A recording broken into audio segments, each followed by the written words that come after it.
tere! Ma mõtlesin, et ma võtan täna ette veidi sellise suurema kokkamise ja näitan teile, kuidas valmistada lillkapsa põhjal pitsat. See on suurepärane alternatiiv neile, kes lihtsalt ei talu gluteeni või kes soovivad näiteks kaalu langetada ja hoiduvad liigsetest süsivesikutest ja muidugi lihtsalt ka neile, kes soovivad proovida pitsa tervislikumat versiooni. Ja selleks on siis vaja muidugi lillkapsast, ühest keskmisest peast peaks piisama.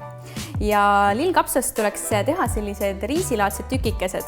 Ja seda saab siis kas kasutades riivi või siis näiteks köögikombaini või blendrit. Minul on täna siis siin riiv. Ja lõpuks peaks sul olema siis selline 600 grammi peenikest lillkapsariisi. Ja nüüd tuleks sellest lillkapsast välja aurutada liigne vesi. Lihtsalt kuumuta lillkapsariisi hästi madalal kuumusel umbes 12 minutit. Ja kui sa oled lillkapsariisi madalal kuumusel umbes 12 minutit aurutanud, siis lihtsalt lisa riisile 2 muna ja 100 grammi sellist tugevat vana juustu, näiteks nagu parmasani juustu. See hoiab selle põhja eriti hästi koos. Ja siis sega kõik kokku.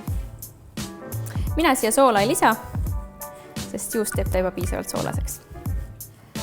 Ja nüüd siis vormi ilus pitsapõhi sellest segust.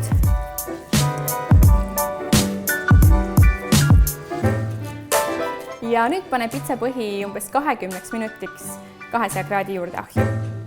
Ja kui pitsapõhi on ahjust väljas, siis põhimõtteliselt sa võid siia pitsa peale panna ükstapuha, mida sina soovid. Aga mina alati alustan tomatipastast. Kui sa ise tomatipastat teha ei jõua, siis vali poest selline, kuhu on lisatud kõige vähem suhkrut ja muid lisaaineid. Kõige naturaalsem. Mina lisan pitsale šampinjone ja teen täna pitsa ilma lihata, aga sina võid vabalt sinna lihaga panna.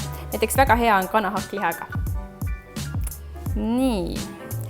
Ja peale šampinjonide paneme siis paprikat. Mõnuga. Ja muidugi ka tomatid. Ja siis muidugi lõpetuseks rivitud juustu. Nii palju kui siis soovi on.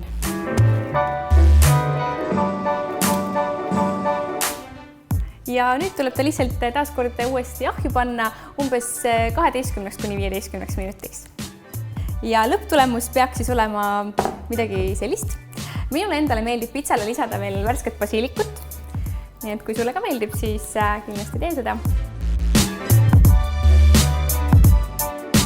Ja siis maitsestan natukese soolaga. Vaatame siis, kuidas lillkapsa põhjal pitsa maitseb.